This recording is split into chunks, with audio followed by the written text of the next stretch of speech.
time is no longer near. It is in fact here. The host is seated with Voxcaster prepped. The guests are ready with data slates and codexes in hand. Recorded on an undisclosed planet just outside the heart of the Imperium. Lock and load your bolters and sharpen your choppas. Stratagem is about to begin.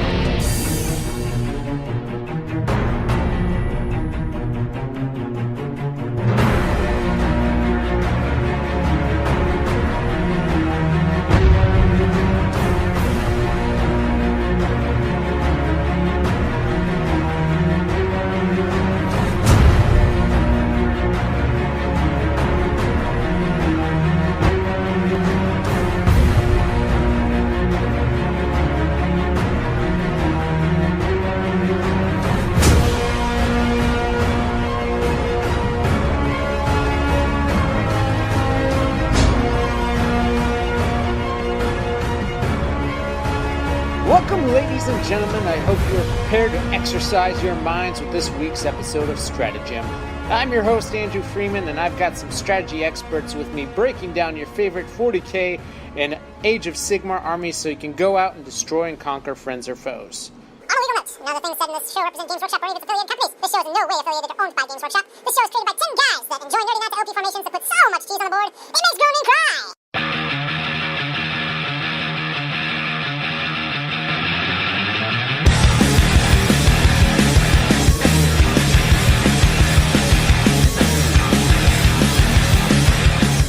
With us today, we have, of course, Ben, who's always here.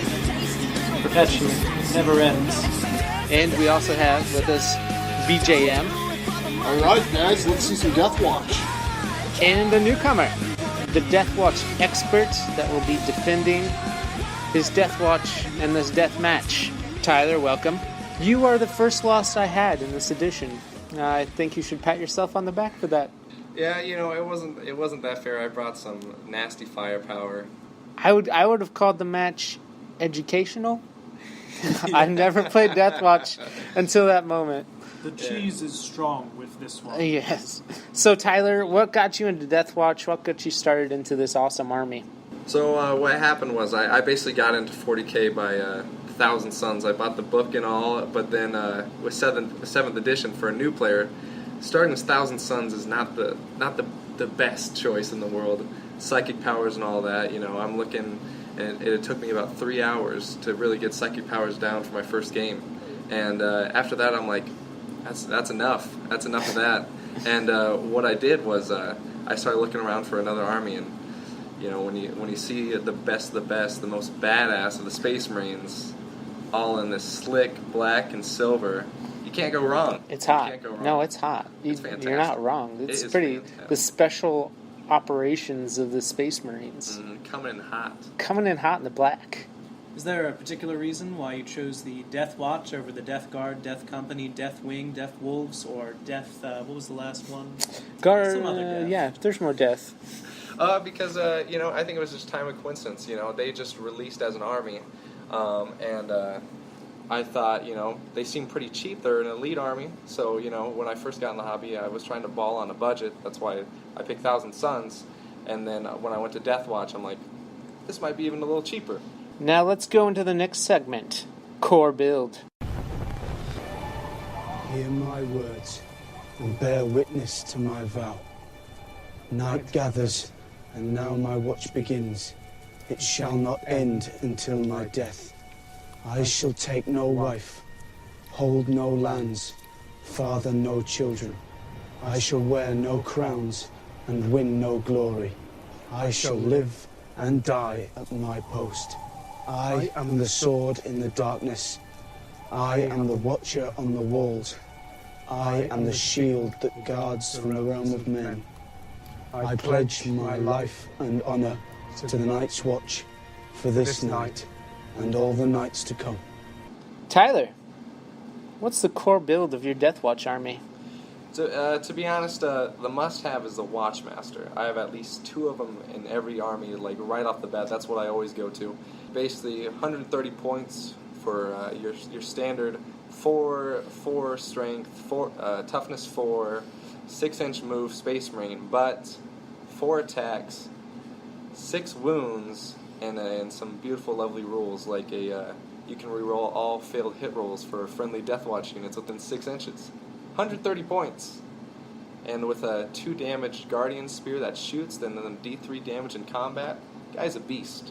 So it's almost a Primaris Lieutenant at that point. Just with more steroids. Yeah. Yeah. Beefed up. Yeah, beefed up. I start with him, and then I start with 3 kill teams. But with Deathwatch being such an elite army, I try to keep it different each time I play, just because I'm still trying to perfect it. You know. Yeah. Perfection is key with such As an army. we all are, and I don't think you could ever perfect it. I mean, in tournament play, you have to guess what people are playing. Right. Now, are you wanting the match master because of the reroll? Is that a big benefit to him? Because I look at the captain, who's just a little over half of the cost at 73, 74, and he rerolls once. You're already hitting on 3 pluses. Is it that big of a difference? So depending on I understand that the Watchmaster is just, he's 10 times better because you can reroll all failed hit rolls, and that's in Overwatch, that's in combat, that's in everything. So you know, I bet we've all rolled a lot of 2s in our day. Yeah. And that's definitely stressful. The Lord hates 2s. Exactly. And you know, the great with the Watchmaster is reroll everything for everyone. So Razorbacks who have moved with heavy weapons, they're going to be hitting on 4s. So you get all those rerolls. Unfortunately, the -1, where you can't reroll those 3s, it's still huge. And then the Corvus, where you... Are you complaining about 4s? No, of course not. Of course not. I'm an orc player, and I take offense. No, but the big thing is you get a lot more bang for your buck. If you compare him to other... He's basically a walking chapter master. 130-point chapter master. So you look at other chapter masters who are ranging from 150 all the way to 200 points. 360. 360. You're getting a lot more bang for your buck and just a lot more flexibility. Now, don't get me wrong, I will add a watch captain with a jump pack who can deploy 9 inches wherever he wants. But to be honest, the best start is with the Watchmaster. Now, when you're talking about a Deathwatch Corps, you're normally talking about kill teams, but there are a lot of different types of kill teams, from mixed units to straight one kind or the other. What's your favorite version? Terminators, bikes, jump packs, infantry, mixing in the squads? I'm going to go with D, Ben. All of the above. The great thing about Deathwatch is you do the mixed kill teams, preferably in a Corvus, but we'll go into that later. But the mixed kill teams, they benefit. Basically, if you bring a Vanguard veteran with the jump pack, he can get everyone out of combat so they can shoot later that turn as if they're flying. You have the biker and then 2 wound, toughness 5. Once they fall back, they can charge again. So they're this walking machine, and if you throw a Terminator in there, they don't need to take morale checks, and you have that 2-up save. Yeah, I know when I was looking at the book, granted I haven't played my Deathwatch army yet, all freshly painted, fresh from the professional painter, and I haven't yet been able to field them. But looking at it, so like the Deathwatch biker, it's 34 points, has essentially twice the firepower of a standard Deathwatch soldier, because to me the Deathwatch is all about that bolt gun special ammunition. You theoretically have twice the survivability of a standard Deathwatch guy who's 19 points, so you're paying less than double. For an extra wound and toughness 5. Yeah, and the problem with that is, believe me, I it looked good on paper, don't get me wrong, running a couple units of bikes. Unfortunately, they're one of the first to go, usually, without a transport, and if I choose to use a Corvus as a transport, I'm going to use a mixed kill team no matter what, because there's going to be a lot more efficiency with the mixed kill team. But the biker versus a veteran, you got to think, both can shoot, the whole squad can get power weapons, but the veterans, there's a lot more flexibility with them. You can choose frag cannons, which are basically automatic hitting assault cannons. Combi weapons, you got combi meltas, combi plasmas, and with all those rerolls, that can get a little nasty. With 8th edition spam, having Razorbacks that can hold those kill teams that protect them so they don't foot slog might be more efficient than having those bikes who won't last till turn, with how shooty everything is till turn 2. So you brought up frag cannon, which makes me wonder, what's your thoughts on the frag cannon versus the Infernus Heavy Bolter? So Infernus Heavy Bolter, to inform everyone, is a heavy bolter and a heavy flamer. The most orky thing the Imperial has. Right. 25 points. Most of the time, you're going to be moving with that person. So if you use the heavy flamer and then the heavy bolter, you're hitting out with the heavy bolter on 5s. Because it's -1 hit for being a heavy weapon and -1 hit for using combi. And the bad thing is, for only 5 points more, you have an assault cannon whose 9-inch or 8-inch range is basically automatic hitting. Yeah, the frag cannon is automatic hitting assault cannon. Now, anything above that or past that, the frag cannon's a bit lacking than it was last edition. It's not the super beast it was last edition. But the thing is, for 5 points more, you're getting a lot more bang for your buck because it's automatic hitting. You got a heavy flame that's strength 5, AP -1, and then, that's strength 6 for 5 points more, 2d6. I guess Ben did say it was the most orkiest weapon in the Imperium. It's only fair that it shoots like an orc, I guess. More Daka. Hell yeah. Yeah, exactly. To be honest, what I've been working on is just a more shooty DeathWatch army. When I first tried out was just full-on assault DeathWatch, which is fun and all. It's a great fun army to play, but the main thing is it's not going to be as competitive as a shooty army, because you're still going to be dealing with that Overwatch and all that shots and all that, and depending on combat, how you swing and all that, it's just more efficient, unfortunately, to go a shooty army if you have the choice. And the thing is, so the best build, in my opinion, I've been working on is Razorbacks with assault cannons. Units of 5 or 6 just regular standard kill team guys with chainsaws and bolt guns, so I get the bang for your buck because of that 19 points for a veteran.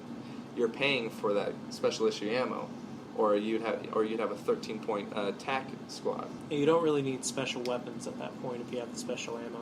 Exactly, and the thing is with the special issue ammunition, I'll go over with everyone that's listening if you don't know what it is. So there's 4 different types of the ammunition. You got the Hellfire round, which wounds on 2-up, no matter what, on anything besides vehicles. So if you see Magnus, toughness 8, looking a little intimidating, you're always wounding on 2-up. In any demon. You have the Vengeance round, where it's -6 inches to a bolt gun for AP -2. So if you're up close and personal, you hop out of the Razorback, you remove your 9 inches. In most cases, that's going to be a lot better than those fancy Primaris bolt rifles. Exactly. We have the Dragonfire round. That's add 1 hit rolls, shooting and cover, which isn't that efficient. That's a bad thing. You look at the Vengeance round and the Hellfire round, you're never going to use the Dragonfire. And lastly, the Kraken round is -1 to hit, and you add 6 inches. Oh, with the Hellfire round, is that the right one for shooting into cover? No, Dragonfire. Dragonfire round. If you're adding 1 to hit when firing at units in cover, with your captain nearby re-rolling 1s, you're almost guaranteed to hit with every shot. That is true, but that AP is huge. True. Yeah, I think from what I've read, the Kraken bolt is definitely my favorite. It adds 6 to the standard bolt gun, but 3 to the pistol, right? For the Kraken, yeah, -1 to hit too. It's fantastic. For new DeathWatch players, what's a weakness they need to look out for? You're an elite army, so you don't have as many guys as on the field. Yeah, you already recognized. I'm particularly interested in this, being that I've got my army nicely painted and got to play it. So now you recognize your weakness. You need more shootiness. You can't just go and assault a horde of Tyranids. What other weaknesses does this army have? Being elite and being able to get all the candy. You basically, for a DeathWatch veteran, you can choose a Kami Plasma, Melt-A-Gun, just about everything that has to offer. The bad thing is investing in too much into a kill team, because that 3-up save can only last so long. Mm-hmm. But those Storm Shields are so tempting at 5 points a pop. Not for DeathWatch. It's 15 points a pop. Never mind. Retracted. So yeah, unfortunately, I'd keep at least 2 Storm Shields in every squad for only 10 points. But that 20-point markup, it's a little different. The bad thing is, you don't want to spend too much where you're losing 250 points in 1 round of shooting. You know what I mean? With a decked out squad with like 4 frag cannons, maybe a combi plasma in there. You got to think 4 frag cannons on their own without any troops or anything like that are good and all, but that's 120 points. So it's a lot like old school command squads. The temptation